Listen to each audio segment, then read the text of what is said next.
ఇప్పుడే country delight app ని download చేసుకోండి. Download the country delight app now.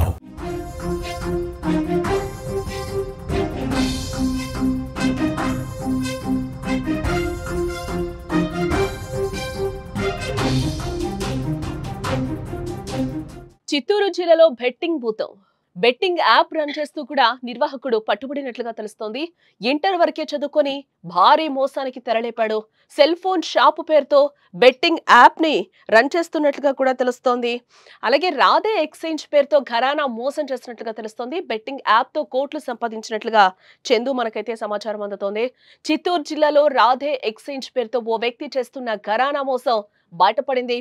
Betting app run చేస్తూ కోట్లు సంపాదించిన యువకుడు పోలీసులకు చిక్కాడు. చిత్తూరు జిల్లా పలమనేరు నియోజకవర్గం రాయలపేటకు చెందిన 32 చందు ఇంటర్ తర్వాత మొబైల్ దుకాణం నిర్వహిస్తూ దాదాపు గత 5 సంవత్సరాల నుంచి కూడా చందు స్థానిక యువకులతో బెట్టింగ్ నిర్వహిస్తూ కోట్లు సంపాదించాడు. బెట్టింగ్ ద్వారా వచ్చే డబ్బును తన అకౌంట్ ద్వారా కాకుండా లక్ష్మీనారాయణ అనే మరో వ్యక్తి అకౌంట్ నుంచి లావాదేవీలన్నీ కూడా జరుపుతున్నట్లుగా తెలుస్తోంది. ఇటీవల పలమనేరుకు చెందిన ఓ కానిస్టేబుల్ ఈ యాప్ లో బెట్టింగ్లకు పాల్పడి అప్పుల బాధ భరించలేక ఆత్మహత్య అవకాశానికి కూడా ప్రయత్నించాడు. అలాగే ఈ యాప్ లో డబ్బులు పెట్టిన పెద్ద పంజాని మండలం నేలపల్లెకు చెందిన ఓ సాఫ్ట్వేర్ ఉద్యోగి 70 లక్షలు పోగొట్టుకున్నాడు.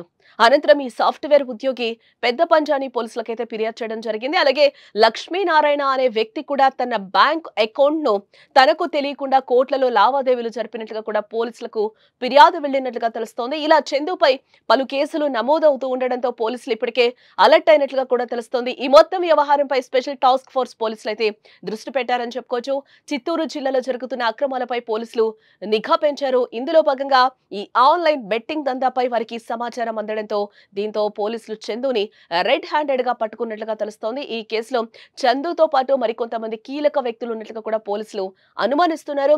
ఈ బెట్టింగ్ వ్యవహారం గురించి మరింత సమాచారం అందించేందుకు మా ప్రతినిధి మంజునాథ్ ఫోన్ లైన్ లో సిద్ధంగా ఉన్నారు. వారిని అడిగి తెలుసుకుందాం. మంజునాథ్, ఆ బెట్టింగ్ యాప్ తో కోట్లు సంపాదించినట్లుగా చందు తెలుస్తోంది. ఏంటి దీనికి సంబంధించిన పూర్తి డీటెయిల్స్? దానికి పలమనేరు నియోజకవర్గం రాయలపేటకు చెందిన చందు అనే వ్యక్తి ఇంటర్ వరకు చదివేశాడు. చదువు ఆపేసిన తర్వాత ప్రస్తుతంగా మొబైల్ షాప్ దుకాణం పెట్టుకొని దుకాణం నిర్వహిస్తూ అతను కూడా తొలిత అయితే బెట్టింగ్ నిర్వహించేవారు. అదే విధంగా ఈ ఐపీఎల్ బెట్టింగ్ గానీ పేకాట గానీ అన్ని ఆడి డబ్బులు ఏదో సంపాదించిన తర్వాత తానే ఒక బెట్టింగ్ యాప్ నిర్వహించాలని అనుకున్నాడు. అయితే ఆ యాప్ ను బయట రాష్ట్రాల్లో నుంచి ఓ వ్యక్తి దగ్గర కొనుగోలు చేసి లోకల్లో ఫస్ట్ మొదట చిన్నగా బెట్టింగ్ ఆడే నిర్వాహకుల దగ్గర నుంచి బెట్టింగ్ ఆడడం ప్రారంభించాడు. ఆ తర్వాత ఈ విషయం మొత్తం జిల్లా వ్యాప్తంగా తెలియడంతో ఉద్యోగులు చాలా మంది, అలాగే ప్రైవేట్ ఉద్యోగస్తులు, సాధారణ యువకులు ఎక్కువగా ఈ బెట్టింగ్ యాప్ లో తొలిత 1000 రూపాయలు కట్టి జాయిన్ అయ్యేవారు. తర్వాత జాయిన్ అయిన తర్వాత బెట్టింగ్ 1000, 2000, 5000, 1,00,000 రూపాయల వరకు బెట్టింగ్ నిర్వహించేవారు. ఈ విధంగా ఈ చంద్రు అనే వ్యక్తి గత 5 సంవత్సరాలుగా నిర్వహిస్తూ కోట్లాది రూపాయలు ఇప్పటికే సంపాదించాడు అని తెలుస్తోంది. ఓకే, అంటే చందుతో పాటు మరి కొంతమంది ఉన్నట్లుగా కూడా పోలీసులు అనుమానిస్తున్నారు. మరి అయితే చందుతో పాటు చందు ఎక్కడ కూడా తన అకౌంట్ ఇవ్వకుండా చందు కుటుంబ సభ్యులు 8 మంది అకౌంట్ల ద్వారా బెట్టింగ్ యాప్ నిర్వహిస్తున్నారు. వారి అకౌంట్లలోకి నగదు లావాదేవీలు మొత్తం నిర్వహిస్తున్నారు. అదే విధంగా రాయలపేటకు చెందిన లక్ష్మీనారాయణ అనే వ్యక్తి స్థానికంగా డిష్ నిర్వహిస్తున్నాడు. అతన్ని నమ్మించి నేను నెట్ కనెక్షన్స్ లో నేను భాగస్థుని అవుతానని చెప్పేసి 1,00,000 రూపాయలు ఇచ్చి అతని బ్యాంక్ అకౌంట్ కూడా ఇతను హ్యాండ్ ఓవర్ చేసుకున్నాడు. ఆ లక్ష్మీనారాయణ బ్యాంక్ అకౌంట్ ద్వారా కూడా బెట్టింగ్ యాప్ నుంచి వచ్చే నగదును మొత్తం ట్రాన్సాక్షన్స్ చేస్తున్నట్టు తెలుస్తుంది. అయితే గత వారం 10 రోజుల క్రితం లక్ష్మీనారాయణ అనే వ్యక్తికి బ్యాంక్ అధికారులు నోటీసులు ఇచ్చారు. మీ అకౌంట్ నుంచి ఇంత ట్రాన్సాక్షన్ జరుగుతోంది కాబట్టి దీనికి వివరణ ఇవ్వండి అని చెప్పేస్తే అప్పుడు లక్ష్మీనారాయణ తెలుసుకొని చందుని వివరణ కోరగా తాను మీ అకౌంట్ నుంచి వ్యాపార లావాదేవీలు నిర్వహిస్తున్నట్లు తెలిపాడు. ఆ తర్వాత లక్ష్మీనారాయణ ఈ అకౌంట్ కు నాకు ఎటువంటి సంబంధం లేదు, దీంట్లో నేను ఎటువంటి ట్రాన్సాక్షన్స్ చేయలేదు అని చెప్పేసి పెద్ద పంజాని పోలీసులకు అయితే కంప్లైంట్ చేశాడు. ఆ తర్వాత పెద్ద పంజాని పోలీసులు కేసు నమోదు చేసి చందును విచారణ ప్రారంభించారు. చందు కుటుంబ సభ్యులు దీనికి సంబంధించి వాళ్ళతో ఏమన్నా విచారణ చేయడం జరిగిందా? వాళ్ళు ఏమన్నా అంటున్నారా? అంటే చందు ఎన్ని ఇయర్స్ గా ఇది చేస్తున్నాడు ఏంటి? అయితే చందు కుటుంబ సభ్యులు కూడా ప్రస్తుతం పోలీసు అదుపులోనే ఉన్నట్లు తెలుస్తుంది. చందు అయితే గత 5 సంవత్సరాల నుంచి నిరంతరం ఐపీఎల్ బెట్టింగ్ గానీ పేకాటలు గానీ ఆన్లైన్ గేమింగ్ గానీ మొత్తం రాధే యాప్ అయితే ఏదైతే ఉందో దాని ద్వారా మొత్తం నిర్వహిస్తున్నట్లు తెలుస్తుంది. అక్కడ సంపాదించిన డబ్బులతో తిరుపతి, బెంగళూరు, చిత్తూరు, హైదరాబాద్ తదితర నగరాల్లో ఇల్లు కొనడంతో పాటు ఇంత ఊరైన రాయలపేటలో ఖరీదైన ఇల్లు నిర్మించాడు. అలాగే ఖరీదైన విలాసవంతమైన వస్తువులు కూడా తన ఇంట్లో పెట్టుకున్నట్లు తెలుస్తోంది. ఇటీవల 70 లక్షలు పెట్టి ఓ కారును కూడా కొనుగోలు చేసినట్లు తెలుస్తోంది. అంటే చందు బాధితులు ఎవరైనా ఇప్పటికీ బయటకు రావడం జరిగిందా? ఎందుకంటే ఇప్పటికే ఆయన అరెస్ట్ చేశారు. రీసెంట్‌గా అరెస్ట్ చేసిన టైమింగ్‌లో ఎవరైనా చందుకు సంబంధించి బాధితులు ఎవరైనా పోలీసులకు వచ్చి ఫిర్యాదులు చేయడం జరిగిందా? ఏంటి మంజునాథ్? అయితే ఈ కేసులో మొదట కంప్లైంట్ ఇచ్చేసి పెద్ద పంజాని మండలం నేలపల్లికి చెందిన ఒక సాఫ్ట్వేర్ ఉద్యోగి, తను బెంగళూరులో ఉంటాడు. దానిపైన కేసు నమోదు చేసిన పోలీసులు అతను అరెస్ట్ చేయడానికి ప్రయత్నించగా హైకోర్టుకు వెళ్లి యాంటీ స్పెక్టరీ తెచ్చుకున్నాడు.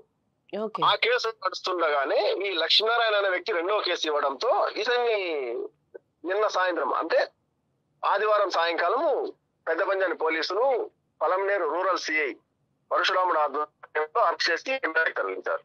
అంటే పోలీసులు ఏమైనా చెప్తున్నారా ఇష్యూకి సంబంధించి? పోలీసులు ఏం చెప్తారంటే గత 5 సంవత్సరాల నుంచి ఇతను బెట్టింగ్ యాప్ నిర్వహిస్తున్నమాట వాస్తవమేనంటే ఈ బెట్టింగ్ యాప్ల జోలికి వెళ్ళొద్దని చెప్పేసి తాము ఎన్నిసార్లు ప్రజలకు చెప్పినప్పటికీ ప్రజలు ఈ విధంగా మోసపోవడం చాలా బాధాకరమని, దీని వెనకాల ఎవరెవరు ఉన్నారు, ఈ రాజే యాప్ ఎక్కడ డెవలప్ చేశారు అన్న వాటిపై దృష్టి సారించామని ఒకరిని కూడా దగ్గరలోనే చేస్తామని చెప్పి పలంనేరు సిఐ తెలుపుతున్నారు. రైట్ మంజునాథ్. లక్ష్మీనారాయణ సార్, నాది రాయలపేటలో నేను కేబుల్ పెట్టుకున్నాను. కలెక్షన్ కనేసి చంద్రబాబు అని మొబైల్ షాప్ పెట్టుకుని అక్కడికి పోయినాను సార్. అక్కడికి పోతే ఇంటర్నెట్ గురించి మాట్లాడినాడు, కలిసి చేద్దామని చెప్పినాడు సార్. దానికి పార్ట్నర్షిప్ చేద్దామన్నాడు. నేను 2 లక్షలు పెట్టినాను, అతను 1 లక్ష రూపాయలు ఎగేసినాడు సార్. ఎగేసి ఇద్దరు కలిసి పెట్టినాము. Dish account separate, net account separate అని చెప్పేసి అకౌంట్ చేయించుకున్నాడు సార్. నా అకౌంట్ చేయించుకొని మొబైల్ నెంబర్ అతనిదే ఇచ్చినాడు. నాకేమీ తెలియకుండా, నాకు ఆ అకౌంట్ ఏ సంబంధమే లేకుండా నాకు తెలియకుండా వాడినాడు. దానికి బెట్టింగ్కి వాడేసి దాంట్లో 2 లక్షల రూపాయలు, 1 కోటి రూపాయల దగ్గర ట్రాన్సాక్షన్ చేసినాడు సార్. ఇప్పుడు నాకు అది ఏమీ తెలియదు, నాకు దాని గురించి ఏదో న్యాయం చేయాలనేసి వచ్చినాను సార్.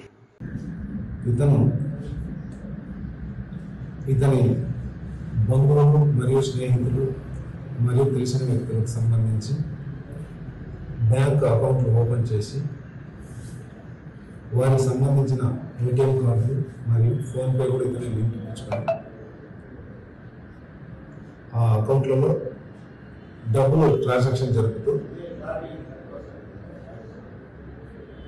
ఆన్లైన్ రాడే ఎక్స్చేంజ్ అనే క్రికెట్ బెట్టింగ్ యాప్ ద్వారా ఆ అకౌంట్లో ట్రాన్సాక్షన్ జరుపుతూ చాలామందిని మోసగించినారని తెలిసింది. మనకు 119/2025లో పంజాబ్ కేసు క్రైమ్ నెంబర్లో ఈ చంద్రబాబు అనే వ్యక్తి లక్ష్మీనారాయణ 2 లక్షల రూపాయల పెట్టుబడి సుమారు